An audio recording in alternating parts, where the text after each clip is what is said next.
Teman-teman, penikmat cerita-cerita horor di channel spesial horor dimanapun kalian berada. Jumpa lagi bersama Mimin di sini. Kali ini Mimin akan membawakan sebuah cerita horor dari akun Twitter Lentera Malam yang berjudul Kisah Bidan yang 4 tahun tugas di Desa Angker. Buat kalian yang sudah penasaran, langsung saja selamat menyimak kalau kalian masih berani.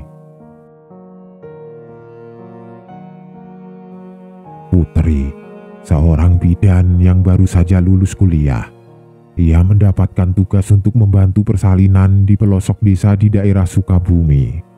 Pada awalnya, Putri tidak mengira akan mendapatkan tugas yang langsung terjun ke daerah pelosok. Di sana, Putri tinggal di sebuah rumah yang mana memiliki banyak misteri. Kisah ini terjadi pada tahun 2011, di mana Putri baru saja lulus kuliah. Putri ditugaskan ke sebuah desa yang terletak di daerah Sukabumi. Putri lalu meninjau tempat tersebut. Jalan di sana masih terbilang terjal. Putri masih bingung mencari tempat yang bisa untuk dijadikan rumah dinas. Putri lalu mencari informasi dengan dibantu warga desa.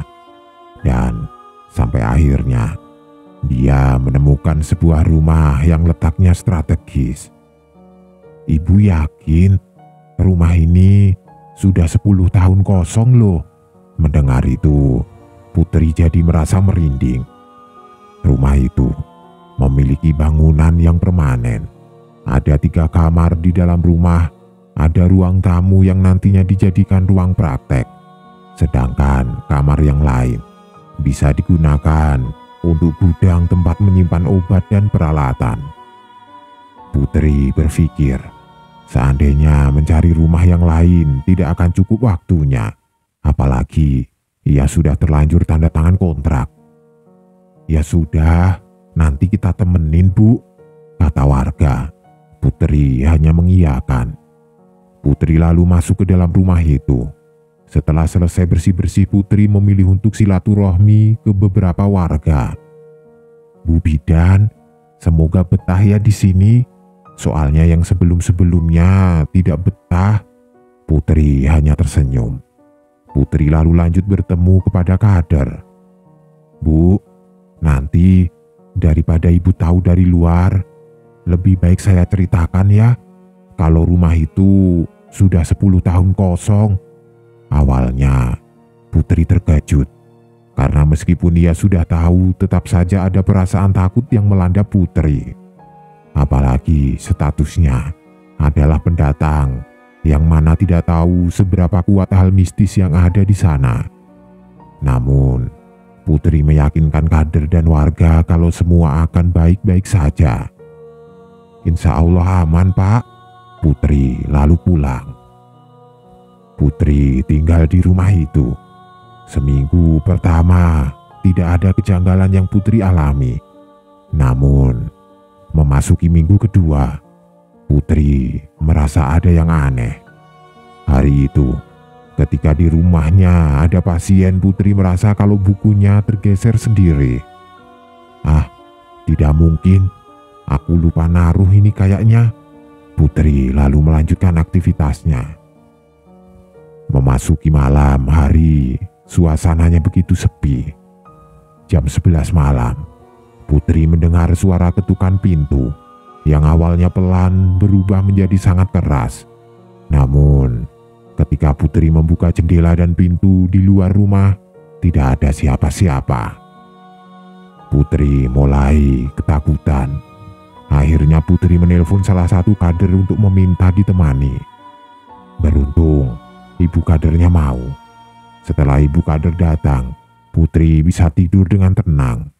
Namun di jam 3 pagi, seperti ada yang melempar kerikil ke rumah itu. Putri akhirnya menguatkan diri untuk tetap berada di sana. Sampai sebulan setelahnya, Putri mendapat panggilan untuk membantu persalinan. Putri berangkat diantar oleh 2 motor. Satu motor dinaiki Putri, motor satunya jalan di belakang Putri. Mereka lalu berangkat menuju ke rumah pasien tersebut. Jalanannya sangat terjal, bahkan memasuki wilayah perhutanan. Tiba-tiba, di pertengahan hutan, tepatnya di jalan menurun, lampu motor yang dinaiki Putri mati. Tidak sampai di situ, Putri merasakan ada angin kencang tiba-tiba berhembus. "Loh, Bapak, ngapain niup obornya?" Tentu bapak-bapak yang bawa obor kaget. "Saya tidak niup kok, Bu Bidan." Mereka lalu memutuskan untuk jalan kaki. Sampai mendekati rumah pasien, Putri melihat ada sosok berdiri memakai baju putih, rambutnya panjang, tapi wajahnya tidak terlalu jelas. Putri mengabaikan itu. Ketika Putri mendekat, sosok itu menjauh. Tentu hal itu membuat Putri merinding. Sampai akhirnya Putri tiba di rumah pasien tersebut. Ketika Putri sampai di rumah itu, ia langsung membantu proses persalinan. Semua berjalan lancar. Selesai proses tersebut, Putri lalu berpamitan kepada si tuan rumah. Pukul 4 subuh, Putri diantar pulang. Namun di jalan tempat ia melihat sosok yang sebelumnya, Putri bertemu makhluk gaib lagi. Sosok itu terlihat seperti pocong yang sedang naik turun. Putri merasa merinding hebat. Dia ketakutan. Namun Putri bisa menguasai rasa takutnya. "Ya Tuhan, ini aku tidak salah lihat kan?" Putri masih memperhatikan sosok itu. "Pak, itu di depan ada apaan? Bapak lihat tidak?" Bapak yang membonceng Putri ikut kaget. "Apaan, Bu? Tidak ada apa-apa kok. Ibu sakit ya?" Putri lalu berdehem. Tidak apa-apa, Pak. Sudah, ayo kita lanjut pulang." Mereka pun melanjutkan perjalanan sampai tiba di rumah Putri. Meskipun dia kepikiran, tapi Putri harus membiasakan diri. Sehabis maghrib, Putri mendengarkan murotal biar suasananya semakin nyaman. Pertengahan 4 bulan, Putri lalu mengontak temannya untuk diajak berlibur di tempatnya dinas. Hari pertama dan kedua, temannya datang. Tidak ada gangguan sama sekali. Memasuki hari ketiga jam setengah 6 sore, ketika temannya mau mandi, ia melihat gelas di samping dispenser jatuh sendiri. Siapa sih yang menjatuhkan gelas? Malam harinya, ketika mereka semua lagi ngobrol, Putri izin untuk tidur duluan. Sampai suatu ketika, teman-teman Putri melihat kalau helm yang berada di samping motor bergeser sendiri. Kejadian itu terus berulang. Karena saking takutnya, mereka membangunkan Putri.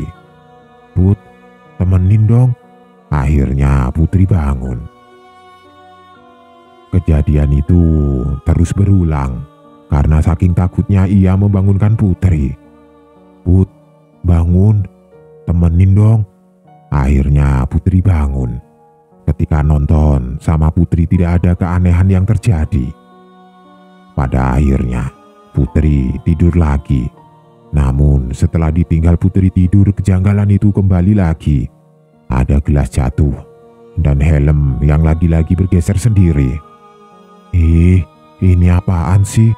Rumah kok angker begini? "Put, bagaimana kalau kita ruqyah saja ini rumah?" Mereka berpikir kalau di rumah ini ada masalah. Akhirnya Putri menelpon orang yang bisa membantu mereka. Keesokan harinya, rumah itu benar-benar diruqyah. Salah satu teman Putri yang berasal dari Palembang mengalami kerasukan. "Aku itu lebih awal di sini. Sudah ratusan tahun. Kalian baru datang, sudah semena-mena. Kalian itu jangan suka buka pintu dapur lama-lama." Sosok yang merasuki itu sangat marah. Bahkan tangannya berniat mau mencakar. Si penghuni itu merasa ada hak milik dia di sana. Sosok itu ingin Putri pergi dari sana. Pokoknya, kalau tidak pergi dari sini, lihat saja. Aku bakal melakukan yang lebih dari ini. Sosok yang kamu lihat kemarin itu adalah keluargaku. Putri tidak tahu harus bagaimana. Putri merasa takut dan ingin pulang saja. Namun, Putri tidak berani menelpon kedua orang tuanya. Akhirnya, setiap 2 hari sekali rumah itu akan diruqyah dengan harapan sosok itu tidak akan mengganggu lagi. Sampai akhirnya, setelah 2 minggu, teman-teman Putri izin pulang. Putri benar-benar merasakan banyak teror di kampung itu. Sampai-sampai banyak warga yang bilang setiap hari Jumat jam 12 malam selalu ada perempuan selendang merah. Tepat 100 meter dari rumah praktek yang ditempati Putri, namun Putri sama sekali tidak pernah bertemu dengan sosok itu. Teror sosok itu mengarah ke laki-laki, sampai-sampai ketika ada pasien laki-laki atau suami yang mengantarkan istrinya, mereka lebih memilih putar balik. Putri hanya bisa pasrah. Di tahun kedua Putri mulai berani karena sudah adaptasi lebih jauh. Putri mulai mencari tahu tentang rumah itu. Sayangnya tidak ada yang tahu tentang silsilah pemilik rumah itu karena rumah penduduk jauh dari sana. Memasuki tahun ketiga, Putri kedatangan pasien ibu hamil. Kehamilannya sangat bagus. Putri memberi edukasi dan lain-lain. Putri juga membina dukun beranak yang ada di sana. Sugesti masyarakat sangat kuat tentang dukun beranak itu. Di tempat itu, ada 2 orang yang menjadi ikon untuk dukun beranak. 2 orang itu selalu melakukan ritual ke pasien-pasien yang mau melahirkan. Di sini, Putri bertugas untuk bekerja sama dengan dukun beranak di sana. Putri lalu diajak pergi ke rumah pasien. Kebetulan, itu adalah pasien yang ditangani waktu itu. Sampai di sana, Putri memperhatikan emak si dukun beranak yang sedang memijat perut ibu hamil. Putri masih memperhatikan. Ketika sudah berakhir, si emak mengeluarkan sebuah benda yang bentuknya seperti besi. Benda itu dibacakan mantra lalu ditempelkan ke perut ibu hamil. Setelah itu, benda itu ditempelkan ke ubun-ubun. Mak, itu benda buat apaan? Putri penasaran. Neng, dengarkan. Kalau medis itu kan baru. Nah, ini biar proses kelahirannya cepat. Putri hanya mengangguk saja. Pasien itu juga sering kontrol ke Putri. Makin lama mendekati hari kelahiran perempuan itu makin aneh. Hari itu, dia datang ke rumah. Ibu itu menatap Putri dengan penuh amarah. Putri merasa kalau ia tidak punya salah. Ah, mungkin ibunya lagi ada masalah kali ya. Putri lalu mengedukasi ke suaminya. Beberapa minggu kemudian, dia kembali lagi ke rumah Putri. Halo Bu, bagaimana kabarnya? Baik-baik saja kan? Namun ibu itu masih saja cuek dan jutek. Sampai tibalah di hari kelahiran. Sekitar jam 9, Putri menerima telepon dari keluarganya. Bu Bidan, si ibu sudah mulai kerasa mules-mules. Putri antusias. Ya sudah, saya ke sana ya. Putri lalu diantarkan ke rumah pasien karena posisinya malam hari. Ketika sampai di sana, sudah ada emak yang waktu itu ditemuinya. Emak sudah siap dengan segala peralatannya, bahkan ada air dan kemenyan. Putri lalu memeriksa tensinya. Cukup mengejutkan karena tensinya sangat tinggi. Neng, itu bawa alat apa? Sudah, pakai punya emak saja, Neng. Neng tidak usah. Putri masih membantah. Tapi Ini tekanan darahnya tinggi, Mak. Neng, dengarkan. Emak sudah bantuin pasien itu ratusan dan mereka selamat. Jangan dikasih teh manis. Coba tawarkan yang lain. Akhirnya, Putri menawarkan ke ibu hamil itu. Saya tidak mau teh manis, tidak mau air putih. Saya mau kopi hitam yang panas. Lalu, diambilkan kopi hitam yang panas dan langsung diteguk begitu saja. Putri pikir hanya meminta 1 kali. Ternyata setiap 5 menit ibu itu selalu meminta kopi. Putri bingung harus bertarung dengan waktu. Sampai gelas ketiga, Putri masih khawatir. Sudah, Neng, sabar saja. Ini tidak apa-apa. Emak marah dan berdebat dengan Putri. Emak memberikan telur mentah kepada si pasien. Putri kembali mengecek tensinya yang semakin tinggi. Mak, ini pasien tidak memungkinkan untuk melahirkan di rumah. Kita harus ikut aturan demi keselamatan pasien dan emak juga. Ya sudah, emak ikut ke rumah sakit. Mereka lalu mencari mobil yang pada akhirnya dapatlah mobil bak terbuka. Putri langsung memberikan infus ke pasien. Sampai akhirnya mereka berangkat ke rumah sakit. Ketika di mobil, ibu itu kembali marah-marah. Kondisi ibu itu semakin parah. Kenapa kamu menolongnya? Ini punyaku. Putri tidak berpikir macam-macam. Akhirnya Putri meminta ke suami ibu agar membantu dibacakan doa. Sampai di rumah sakit, ibu ini berniat dipindah ke Brankar. Namun si pasien tidak mau. Bahkan dia langsung bangun dan loncat dari pikap.